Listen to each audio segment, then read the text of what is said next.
Alright guys, in today's video I'm going to bring you along while we do a front brake job on this Chevrolet Sonic. This is a 2015, but all the models in the title and the description should be the same, including the part numbers. We're going to do pads and the rotors with genuine GM parts, so I'll show you all that. When we do this kind of work, we get both wheels off the ground, so jack stands on both sides, key in the ignition, and so that you can move things around as you need to, right? So you want to get it where the steering wheel is unlocked so you can do what I just did. Before we get started though, I'm going to show you, the first thing you should do is check the fluid level of the brake fluid level in the reservoir. So let's go take a look at that. Alright, on this model, this is the brake fluid reservoir. I'm going to shine the light behind it. This is the max fill level, and then we can see our actual fill level is right down here. Now why aren't we taking a look at this? Well, this is normally, as your pads and shoes wear down, as long as you don't have a leak, the brake fluid level is going to naturally go down. When we replace a part like the pad, it's going to take up more space, so it's going to push this fluid back up. So you want to make sure, this, by the way, it's not something you never want to top off here for the reasons I'm explaining. So what you want to do is you want to make sure you're down here enough to account for these new pads. If for some reason you didn't know that and you have this topped off, you're going to have to take fluid out, because when you put the pads in, it's going to push it up and it's going to overrun. And this type of chemical will attack the paint, so you don't want to have that happen. All right, first up, we're going to start on the driver's side. I'm not going to show you both sides because it's really just a mirror image, but the first thing we're going to want to remove is the caliper. The caliper is held on by two 10mm bolts, just like this one you can see here. And then we're going to grab a 19 that we're going to use to hold this from turning. We're just going to make sure we don't damage the boot while we do that. Since it's a 10, we're just going to use hand tools. We're going to come in here with a breaker bar, and we're just going to loosen this guy up. Should not be under a lot of torque. Do same thing on the bottom one. That's going to be kind of out of your view.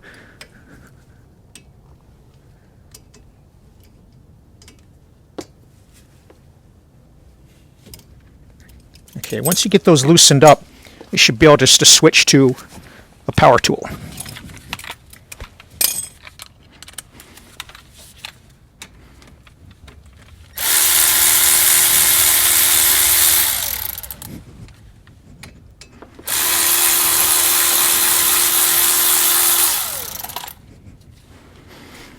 All right, with that guy, or those guys rather, both out, you can wiggle the caliper off the pads, and then we're going to secure it. The way I like to do it is like take a bungee cord and just secure it to the strut spring, just so it'll stay put.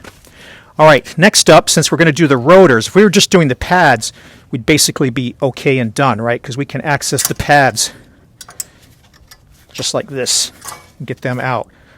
So we can see these guys are pretty well worn. This is the outboard pad.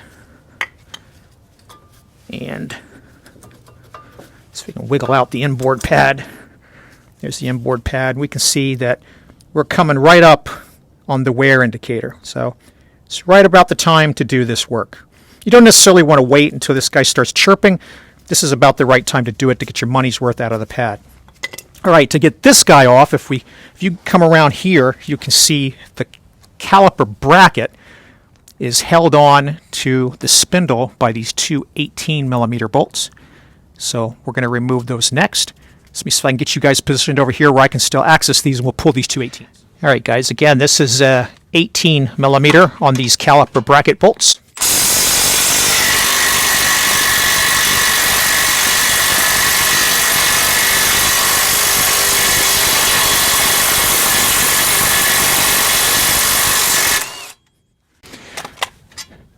They're difficult to get out because they're going to have some thread locking material applied to them.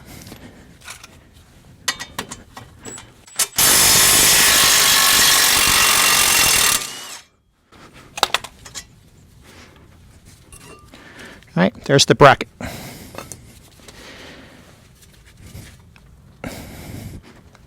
All right, the rotor is retained by a T30 Torx.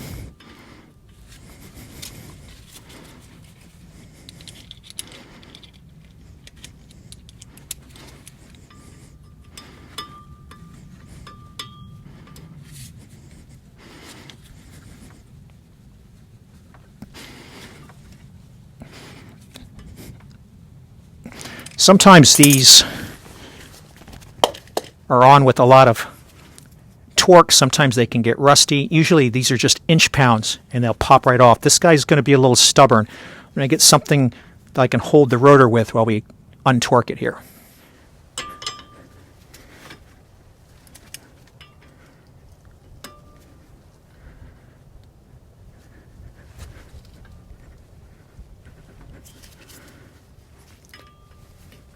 When these things are over torqued like this, you got to be careful that you don't strip them out. You create a real worse problem. You can tell this guy is really in there. So what I'm going to do is I'm going to elect to heat him up rather than have him strip.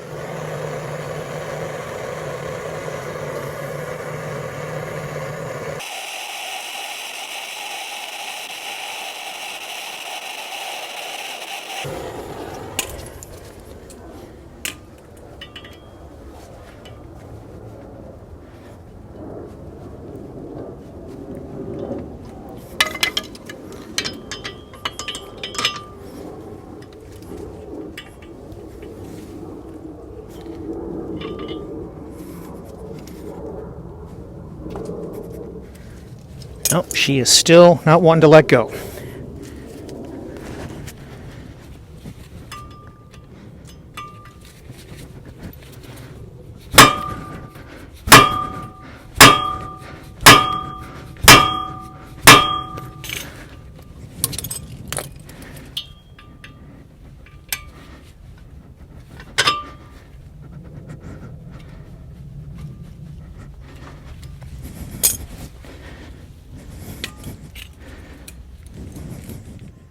Alright guys, after a lot of fiddling with this thing and a lot of heat, it finally did move.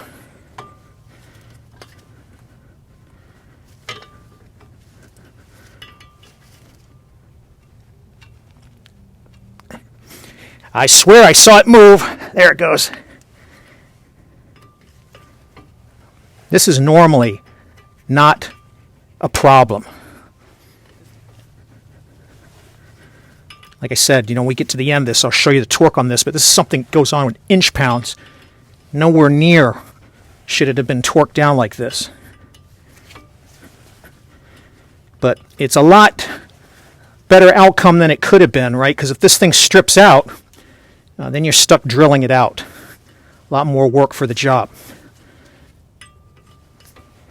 All right, so I'm going to go ahead and work this off, and then we'll be able to pull the rotor off. All right. Rust. Definitely rust got it. We had to overcome this lip of corrosion right at the end, and then all the threads became corroded up. So that was part of the problem, along with it being over-torqued. All right. Now we got to get the rotor off. There's nothing holding the rotor on now but rust.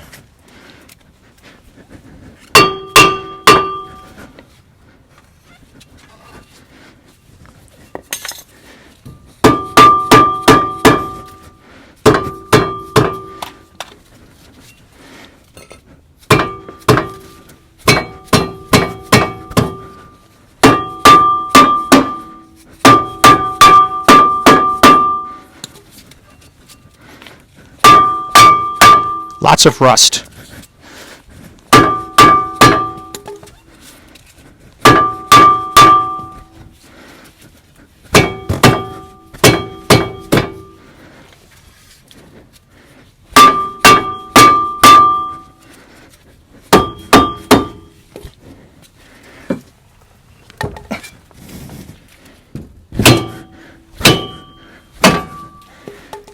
All right.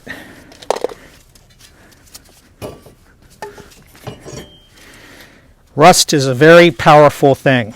So you can see in here how deeply corroded this is around the edges. Now normally, the reason I used a dead blow hammer, and it made it a little harder to get off, you'd want to be able to try and reuse this, turn it, and rotate it around after we put the new ones on. But given how rusty it is, I don't know if I'll recommend to the owner do that or not. So we can clean this up. Let's go ahead and keep going. So I'm going to set this aside. At this point, all we got left to do before we put everything back together, we need to prep this hub. So we're going to get some of this corrosion wire wheeled off of here. We really don't have any on the flange here of the bearing, just around the hub piece here. So we're just going to get a tool in here to get all that off, and then we'll put our new rotor in here.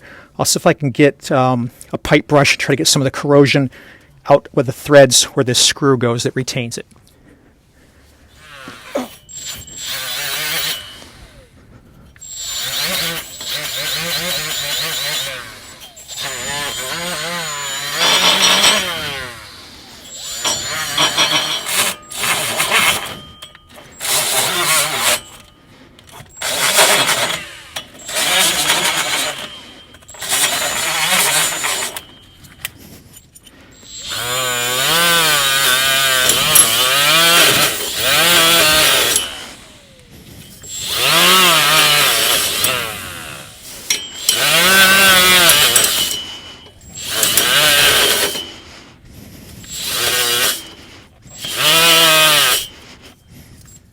Alright guys, we've gotten this about as good as I care to. There's a couple of pieces of rust here. I might take a little bit of emery cloth and grab those. But let's turn our attention to this rotor retaining screw all being rusted out there. So I hit this with the wire wheel too. But what we're going to do is we're going to run an M6x1 tap through here and clean out all the rust that's in the female threads here. And that should make it where we don't have this problem that we just went through again. Alright, running that through a few times, you want to get this to where it goes all the way in with your fingers, right? So we've now corrected that problem. Alright, last thing we've got before we reassemble here is we want to kind of get these little pieces of rust areas on the hub that we couldn't get to with the power tools. Just coming in here with a piece of emery cloth, and we're going to work these little spots out, and then we'll be ready to reassemble everything. All right, we've got this where we want it. Now to prevent this problem from happening again, we're going to put some fluid film around this guy.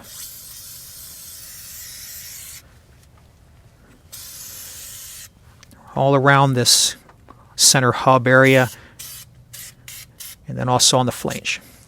And then the new rotor is going to be a GM 2311 8274 or an AC Delco 177 1053.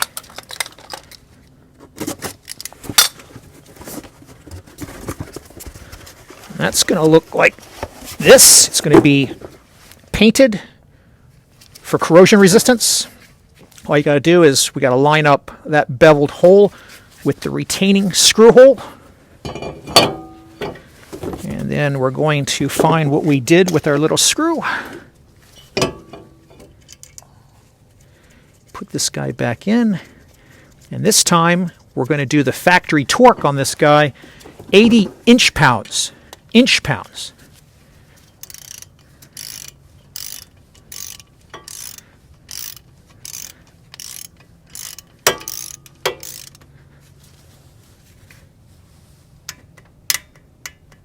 That's it.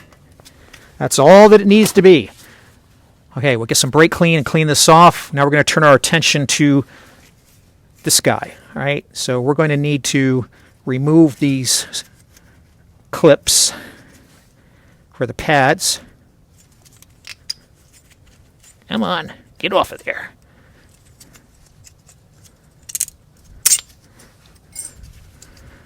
And then what we're going to do where these sit, we're just going to wire wheel the surface they sit on, get this rust off here and here.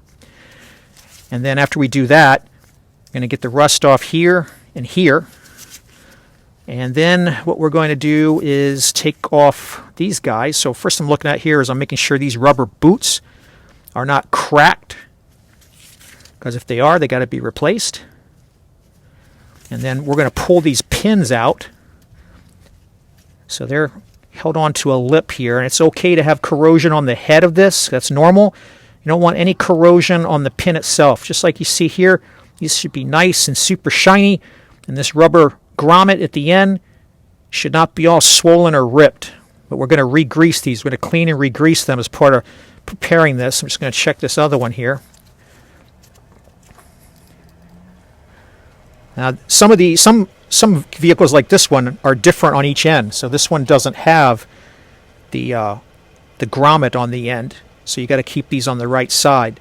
But same deal. We're going to clean this off, and we're going to put new grease on here. All right, so let's get to that, and then we'll put new pads. Put this on and put new pads. All right, let's give this guy a cleaning. And what I'll do on the other side,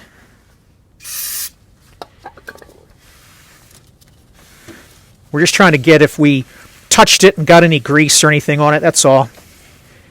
Since these are painted, we don't have to worry about there being any kind of a film on there. Now, if yours aren't painted, if you're not using GM, then you might want to do this more thoroughly because they put an anti-corrosion treatment on a lot of brands, and you want to get that off, of course, before you actually do anything. All right, now let's turn our attention to the bracket. So let's get the rust off here where the clips go.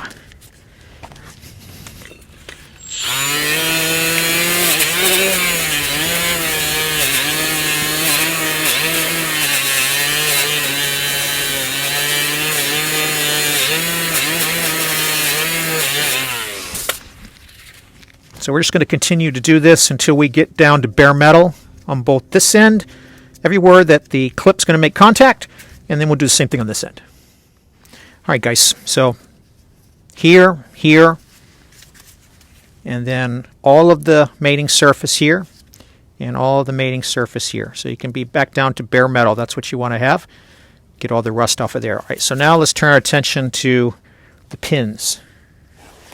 So what we're going to do with the pins is we're going to take the rag, another clean rag, we're going to put some brake clean on it, and we're going to come over here and we're going to get all of the old grease off.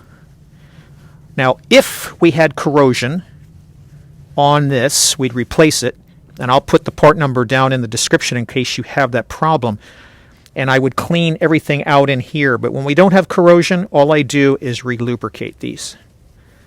All right, and what we're going to use for that lubrication is AC Delco silicone brake lubricant, which is a GM 8886 2182 or an AC Delco 10 4019. You don't have to go crazy with this stuff. A little bit goes a long way. We just want to have a healthy film on it. That's all we want. And we only need it on the part that's going to be inside. You don't need anything on the outside. And then we're going to come in and twist this as we put it in to give the air a chance to burp out. Pinch this guy here. And then what we're going to want to make sure of is that we don't have any air popping this guy out. If we did, we'd give it another pinch and a push until we had relieved the air. All right, we'll do the same thing on this side, except the difference is here we will try not to get the brake cleaner on the actual rubber grommet, just in case it might cause it to get worn out or damaged or swell up. We don't want to deal with any of that. Same deal, since there's no corrosion, we're just going to re-lubricate it. The important thing is that this needs to freely slide in order for the caliper to function properly.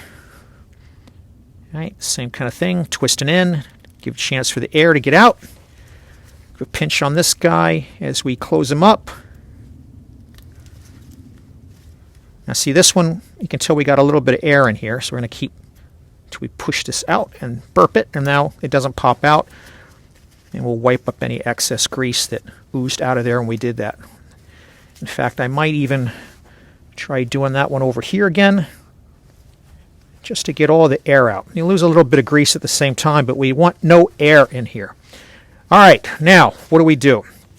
We take a little bit of this same material, and when I say a little bit, I mean a little bit, and we're just going to lube up all of this bare metal. And we want only a little bit because we want these clips to securely grab on, but we also want to do a little bit of anti-corrosion proactive treatment here. That's what we're doing with this. Super thin film.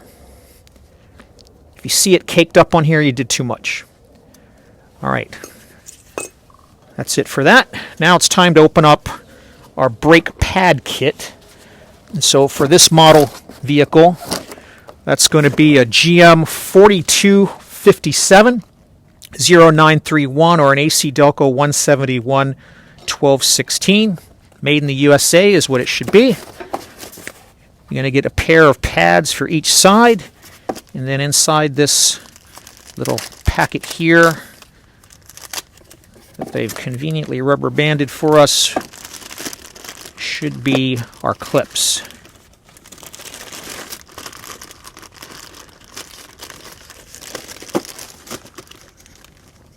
Okay, lots of stuff that the dealer would throw on here if they were doing it, but they're nice and secure so they don't get bent.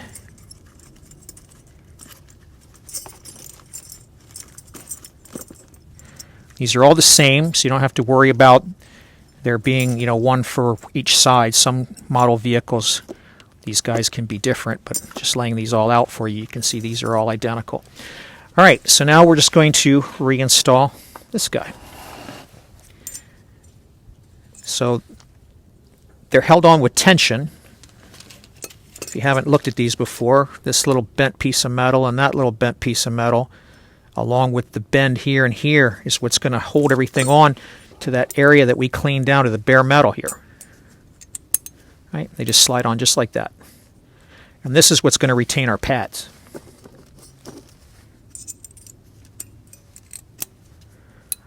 So they usually click like you just heard there. You want to make sure that the little metal clasps here are grabbing onto the cast iron, because that's what's going to hold them on. Now we can put this guy back on and put the pads in. Before we do, let's take a look at the service manual and see what it has to say about these two bolts that hold this guy on. All right, just a quick overview of the service manual. Front brake rotor replacement. We already showed this, but just to show you what they're talking about here, they go through the removal of pulling those two 18mm bolts off.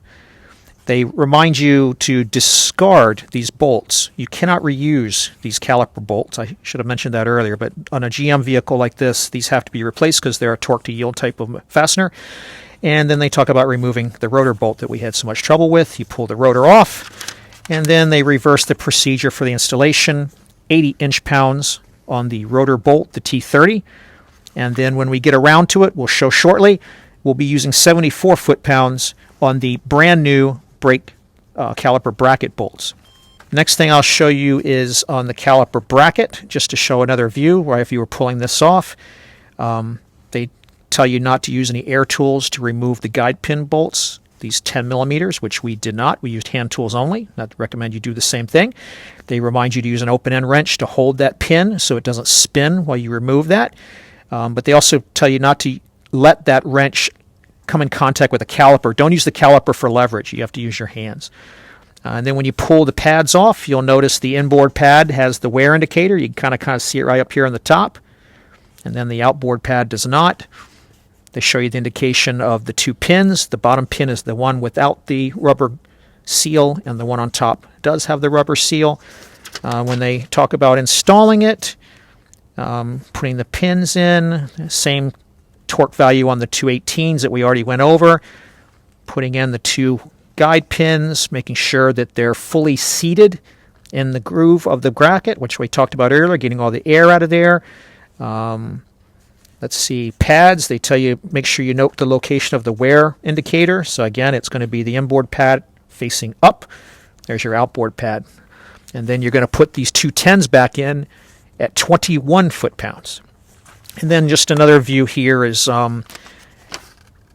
front disc brake pad replacement. It's going to replace the same thing. I haven't shown you this yet. Actually, they talk about checking the brake fluid level, which I did show you.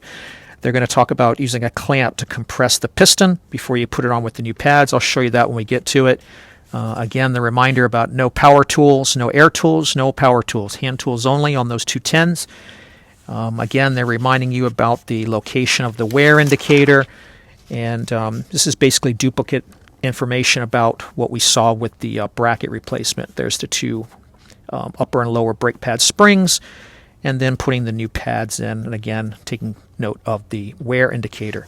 The only other thing I was going to show you is brake pad and rotor burnishing, and that written information you saw in the brake pad kit talks about this too. You know, no emergency stops for the first couple 100 miles. Doing a few stops like you see in this procedure here, smooth road, 30 miles an hour, nice even stops to help the new pads and the new rotors seat in, right? And so you're just going to repeat this for about 15, 20 stops. Actually, they say 20 stops here. I usually go like 15 or so, but 20, whatever. And just very small, short stops. No emergency braking, just to get everything burnished in. All right, let's finish up and wrap it up. All right, folks, let's go ahead, and now that we've reviewed the service manual, twist this over here so you have a good view. Our new caliper retaining bolts are going to be GM 1151 6330. You can see there's no compound on this particular type of bolt. And as you saw in the service manual, you don't use any thread locker on this particular type of bolt. All right, go ahead and get our bracket on first.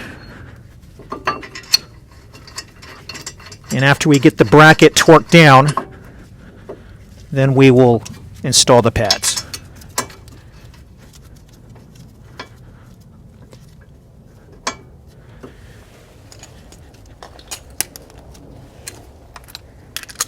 I'm going to use a 1/2 inch here just because these bolts are going to be a little tighter than usual to get in. We'll crank these down and then torque them up to 74 foot-pounds.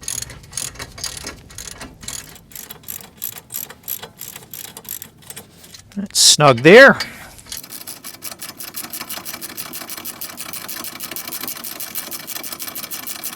Snug there.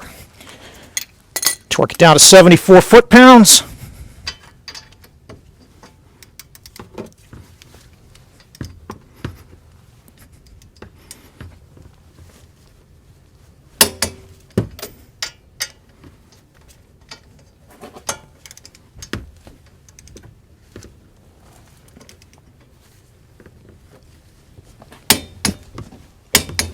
All right, we're done with that.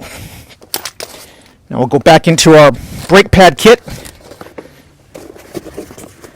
and pull out our pair of pads. These are inboard pads where you see the wear indicator. So we need to put one of these back and get one that does not have it. That makes it an outboard. We're going to work these ears into the spring clips that we installed previously.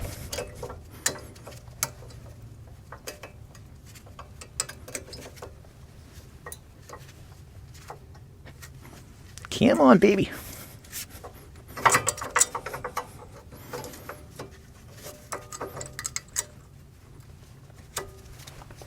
There's one. So I don't know if you guys can see on this side.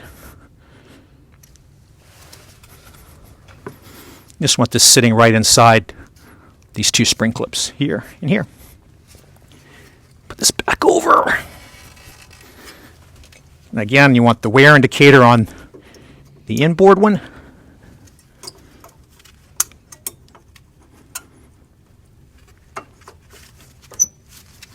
Okay, we're all set for the caliper. Now on the caliper,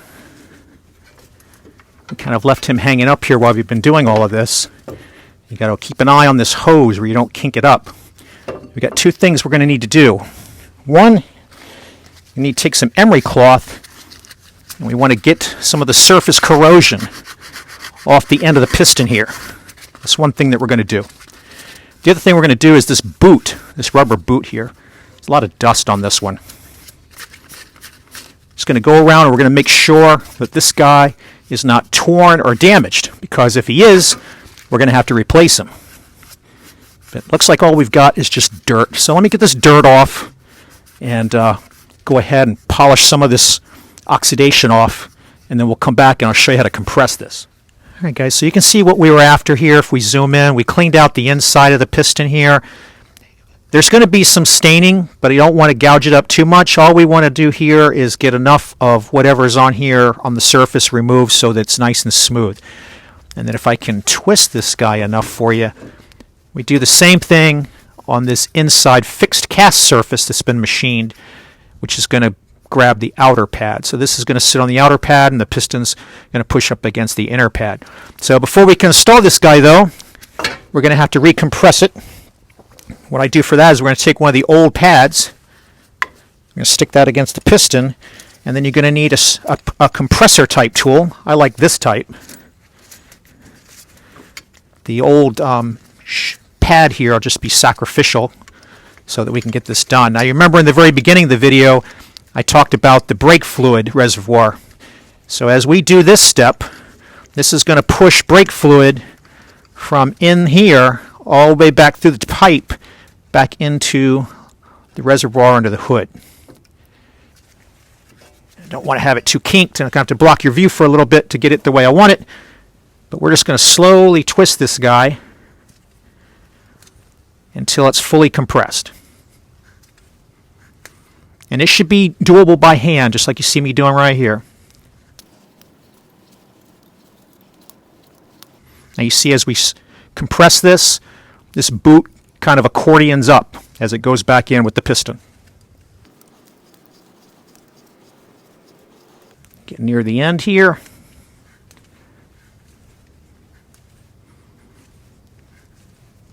Once it bottoms out, you're done. Once it starts getting hard, you're done. You don't need to force it. Take this tool off. Clean up any debris from the old pad we had. And now again, making sure this hose is nice and straight and not kinked. We're going to work it back onto our new pads. It should go on nice and easy, just like this.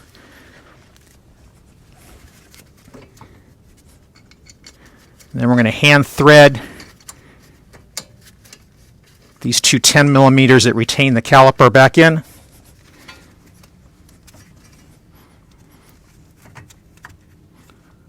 Sometimes you got to give it a little push.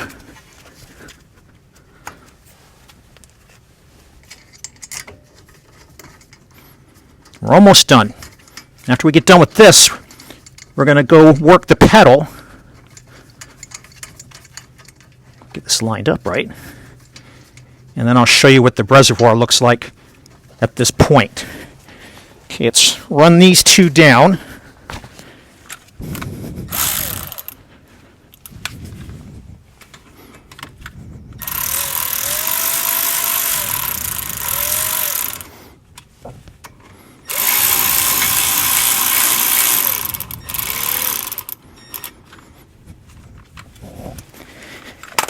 And then like we saw in the service manual for these two, we're going to torque them to 21 foot-pounds.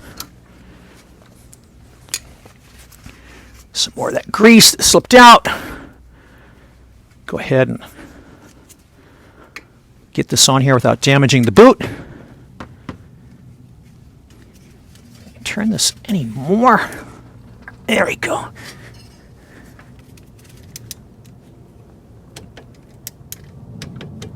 That's it for that one.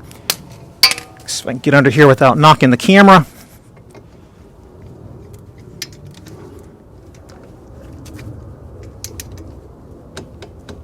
That's it. At this point, the flashlight's going to take a dive. At this point, we're ready to put the wheel back on. Before we put the wheel back on, just to avoid having any corrosion between the wheel and the new rotor, I'm going to reach over here and we're going to grab our fluid film again.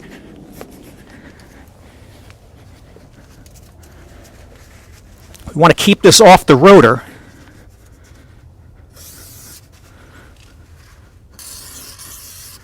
We just want to get a little bit on here so that we don't get rust grabbing on here. Between that and the paint, we should be good. If you do happen to see, like I just saw there, we had a little bit that we missed on. You can get that off with brake clean. Go all the way around just to be sure. All right, we'll put the wheels back on. And these 19 millimeter lug nuts get torqued to 103 foot-pounds. Let me get this on.